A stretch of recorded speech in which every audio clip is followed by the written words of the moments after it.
रायबरेली जिले के सरेनी विधानसभा के डलमऊ तहसील के अंतर्गत एक चौहट्टा ग्राम आता है, जहां पर अधिकतर मुस्लिम वोटर हैं। मुस्लिम वोटर का क्या रुझान है और किस पार्टी को अग्रणी देखना चाहता है, किसको वोट करेगा, इसी जानने के लिए मुस्लिम वोटर जा रहा है। सपा में जा रहा, बसपा में जा रहा, कांग्रेस में जा रहा। क्या हैं उनके मुद्दे, क्या हैं उनकी मांगे, इसी मांग को लेकर आज हम पहुँचे हैं चौहट्टा और बात करते हैं। भाई साहब क्या नाम है आपका? अंसार हुसैन। अंसार, चुनावी पूरा रंग ढल चुका है। हाँ। पूरा माहौल गर्म हो चुका है। हाँ। ऐसे में किस पार्टी को आप अपना नेता देखना चाहते हो? समाजवादी पार्टी। समाजवादी पार्टी को ही क्यों आप वोट देना चाहते हो? अच्छी पार्टी है वो, जात पात नहीं उसमें। और बाकी पार्टी जो है योगी वाली जो है वो उसमें जात पात है, हिंदू मुस्लिम है।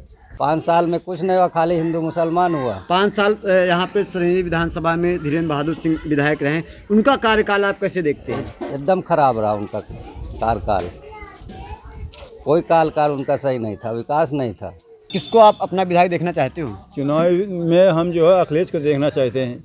अखिलेश ने काम बहुत अच्छा किया है और मदद भी किया है। समाजवादी पार्टी में पेंशन भी मिलती थी, अब वो सब ख़त्म कर दिया है। यहाँ कोई काम नहीं हुआ है।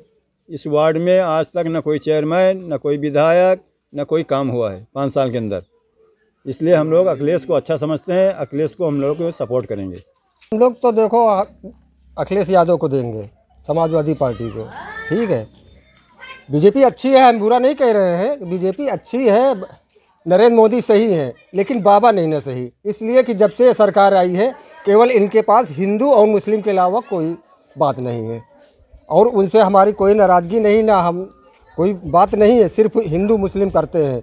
अगर हिंदू का लड़का कोई भी अपराध कर जाए छोड़ दिया जाता है, मुस्लिम का लड़का हल्का से कोई चीज़ अपराध किया उठा करके जेल के अंदर डाल दिया है। तो ये हिंदू मुस्लिम करते हैं, बस इसी से हम लोग जो है इनसे नाराज़ हैं। आदमी किसान जो है परेशान है, कितना पैसा खर्चा कर रहा है, तार लगा रहा है, कोई ब्लेड वाले लगा रहा है, और उससे तब भी रात भर जागते हैं, तब भी वो नहीं पैदा कर पाते, तब भी नहीं पैदा कर पाते अपना मूलधन। और अब सरकार जब बदलेगी तो कुछ ना कुछ तो उपाय करेंगे अखिलेश यादव, जानवरों के लिए, किसानों के लिए। अब चाहे गौशाला बनावे या बूचड़ खाना खोले, कुछ भी करे, इससे हमसे वो नहीं, लेकिन कुछ तो राहत मिलेगी जानवरों से। बाकी हम लोगों के पास तो खेत नहीं है, जाते हैं गाँव जाते हैं, लेकिन किसान परेशान है। हम मुद्दाओं की बात नहीं करते। हम मुद्दा हम इस मामले में है कि भाई मुद्दा वो बने कि जो आके गरीबों की सहायता करे, पूछे। हमारा शौहर ख़त्म हुआ है, हमारा शौहर ख़त्म हुआ, कोई प्रशासन आया? मोदी जी की सरकार है, मोदी जी के आके कोई किसी प्रशासन को भेजा कि जाइए उनके यहाँ पूछिए, छोटे छोटे बच्चे हैं, कैसे चल रहा है उनके घर का मसला? खाली घर दे के और गेहूँ और चावल दे के कहा वो मसले नहीं हल होते कि गेहूँ दे दिया, चावल दे दिया, रुखे फाको, उसमें तेल लगता है, उसमें मसाला लगता है, सब कुछ खर्चे होते हैं। घर दे के आदमी का घर उजड़ गया, वो पूछने आए किस विषय पे वोट लेना चाह रहे हैं मोदी जी? आप किसको वोट करेंगे? हमारा जहां दिल चाहेगा, जिसको देखेंगे, जिसका पल्ला भारी उसको देंगे वोट।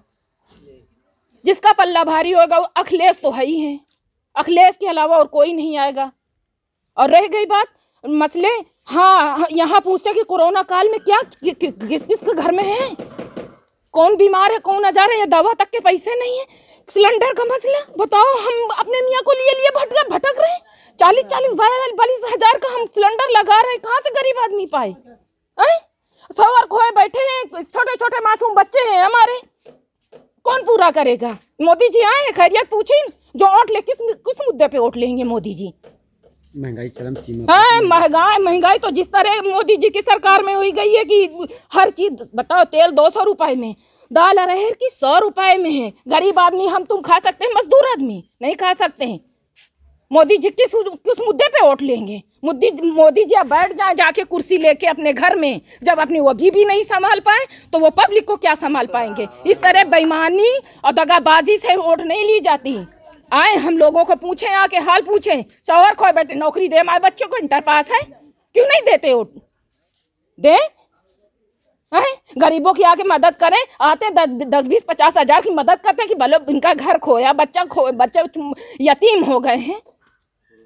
उस टाइम तो कोई डॉक्टर को सबको तो पैक कर दिया, जहाँ अस्पताल में जा रहे हैं वहाँ कहीं कोई डॉक्टर नहीं, सरकारी अस्पताल में कोई दवा नहीं। भड़काने की राजनीति चल रही है। और दूसरी राजनीति जो है धर्म भड़काने की चल रही है। सभी कहीं ना कहीं से मैनेज होते हैं, चाहे यहाँ के छोटे भैया नेता हों जो हुल्लड़ करते हैं, और मुझे तो ये भी जानकारी आई है कि कुछ मीडिया वाले भी तमाम भड़काऊ मैनेज किए रहते हैं।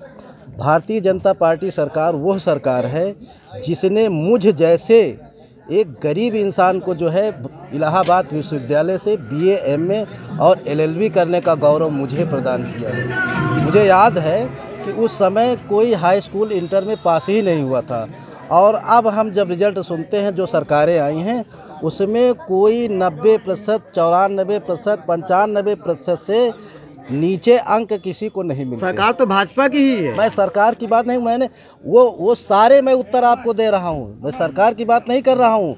ये जो हुल्लड़बाजी आप लोग करते हैं, आपको देश की सुरक्षा के बारे में भी पता होगा, पाकिस्तान की क्या हैसियत थी, आज क्या हैसियत है, अंतर्राष्ट्रीय स्तर पर जो है भारत में जो है कोई इन्वेस्ट नहीं करना चाहता था। कांग्रेस को करेंगे भैया, कांग्रेस का अंगूठा टेको तक को नौकरियाँ दिया है। आज रोडें देख लीजिए आप, खस्ता हाल है, लेकिन बनवाई कांग्रेस की है। जितने भी पुराने पुल बने हुए हैं आप देख लीजिए, रोडों पे सब कांग्रेस की देन है। हर जगह कांग्रेस ने जो प्रगति किया है, जो किया है, 70 साल नहीं, ये 80 साल 90 साल राज करते, तब भी ये उखाड़ नहीं पाते किसी का कुछ, जितना कांग्रेस ने करके दिखा दिया। लेकिन सरकार तो दावा कर रही है कि इस बार बीजेपी सरकार ही बनेगी। हाँ तो साढ़ है, तो सब गाँव में घूम तो रहे, साढ़ विकास तो हो ही रहा है, रोडन में विकास है, दिखाई पड़ रहा है। देख लो आप, चौगिरदा विकास है तो है, कहाँ भ्रष्टाचार खत्म होगा। तहसील में जाओ तो भ्रष्टाचार, थाने जाओ तो भ्रष्टाचार, अस्पताल जाओ तो भ्रष्टाचार। डॉक्टर चुटका में तनी बड़े में लिखे दे रहा था 3500, 1800, 2000 की दवाई। कहाँ भ्रष्टाचार आपका दिखाई पड़ रहा कि खत्म हो गया? बताओ हमका। यहाँ से लेके दिल्ली तक चले जाओ आप, हर जगह भ्रष्टाचार है। भ्रष्टाचार खाली गरीबन के लिए नहीं ना, अमीरन के लिए है भ्रष्टाचार। करोड़ों रुपया ही भ्रष्टाचार नहीं कि कहाँ से आवा। ये जो रोजगार करने के लिए कोरोना दरमियान में मिला था 10-10 हज़ार रुपये ठेलिया वालों के लिए, खुंचा वालों के लिए जो लोन किया था योगी सरकार ने, उसमें माफ़ वाफ किसी का नहीं हुआ भैया। मैं 18,000 रुपये भर के आया, ये आप समझ लीजिए। बीमारी से त्रस्त हूँ, दवा का पैसा नहीं है, लड़के का भी इलाज वो एक बनाया है, वो कौन सा कार्ड है भैया? वो आयुष्मान कार्ड। कौन अस्पताल में लेकर चले जाओ, देख के जेब में धर के चले आओ। पैसा कहाँ आवे के, खाली चूतिया बनावे के पैसा आवे के। आपन इलेक्शन देखना, उनको उल्लू सीधा करना है। जनता मरी है, मरेगी जिंदगी भर। और कांग्रेस ऐसी सरकार थी, अंगूठा टेको को नौकरी दे के गई है। करके कोई सरकार दिखा दे, बैठा करके हमको 20 जूते मारना। अगर कांग्रेस के बराबर करके कोई सरकार चली जाए, 80 साल उसने राज्य किया है। कांग्रेस में अब रह नहीं गए नेता, बस कमियां ये है, एक चार्ट कार्ड थोड़े रह गए हैं, वो अपना जेब भर रहे हैं। अजय राजा को बनाएंगे विधायक। किस पार्टी से है राजा? समाजवादी पार्टी से। अखिलेश यादव जिंदाबाद, बाबा राजा जिंदाबाद। अगर बात करें महंगाई की, तो महंगाई और कौन कौन से मुद्दे पे आप बात कर रहे हैं? महंगाई तो चरम सीमा बढ़ा दिया भाजपा ने। चौकीदार चोर है, चौकीदार चोर है, चौकीदार चोर है। और हर चीज की महंगाई बढ़ाया उसने। हाँ, ये योगी सरकार ने हर चीज की महंगाई बढ़ा दी। इसका कार्यकाल कैसा देखते हैं आप? कार्यकाल बिल्कुल सही नहीं रहा, बहुत खराब कार्यकाल रहा। महंगाई की चरम सीमा पर कर दिया इसने। नहीं, वो तो सही है। अभी 5 साल के पहले, इसके बाद देखो मतलब अस्पतालों में गाड़ी चल रही हैं, थाने में गाड़ी चल रही, सब उन्हीं की दीन हुई हैं। और बाज़ारों का गुंडा एक्ट जो वसूली होती थी, वो भी उन्हीं का बंद कराया हुआ है। अब आज तो फिर गुंडा एक्ट फिर चालू हो गया जगह जगह है। सरकार बात करे कि हमने भ्रष्टाचार मुक्त प्रदेश बना दिया, तो कहाँ तक हकीकत तो है? कहीं तो दिखाई नहीं दे रहा, कहाँ बंद करा दिया। सड़कें वही तो गड्ढे की तरह पड़ी हैं, पुरानी की पुरानी, कहीं सफाई नहीं है, कुछ नहीं है, कुछ दिखाई दे रहा है। किसी गरीबों के लिए कुछ मिल रहा है? सरकार करे कि हमने राशन मुक्त में दिया। अरे राशन दे रहे हैं तो राशन से क्या सब घर चल रहा, परिवार चल रहा है? कई दिन का राशन होता है, और तो उसके साथ कुछ लगता है कि खाली वही राशन से ज़िंदगी बनेगी, कटेगी। हम लोग मेहनत नहीं करेंगे तो बीमार होंगे तो कैसे करेंगे? क्या हम भागेंगे दिल्ली, भागेंगे लखनऊ? यही तो हम लोग इलाज कराएंगे। शिक्षा और रोजगार के बारे में आप क्या कहेंगे इस सरकार के बारे में? रोजगार किसका चल रहा है? हमारे लोगों के सारे धंधा बंद हुआ है। कोई आता है, जब गरीब के पास पैसा नहीं होगा तो धंधा कहाँ चलेगा? भाई गरीब कमा के बाहर से लाएगा तभी तो दुकानदार से दुकानदारी चलेगी। जब नहीं आएगा, पैसे नहीं आएगा उसके पास, तो कहाँ धंधा करेगा? जो हमारे यहाँ विधायक रहे मौजूदा, वो ज़मीन पर बिल्कुल काम नहीं किए, किसान का कोई काम नहीं हुआ, नौजवान के लिए शिक्षा का कोई व्यवस्था नहीं की गई और ना ही रोज़गार कोई उचित व्यवस्था हुई जिससे कि विकास हो। और यही ना सड़कें कोई अच्छी बनी, सड़कों के लेकर भी बहुत बड़ी समस्या रही है अभी तक, जिसका अभी तक बहुत समस्या है कि सड़कें नहीं बन पाई आज तक। सर, युवा अक्सर शिक्षा चाहता है, रोजगार चाहता है, ऐसे में सरकार दावा कर रही है कि अब की इस बार हमने इतनी नौकरियां दी, इतनी, तो कहां तक उसका वादा सही है?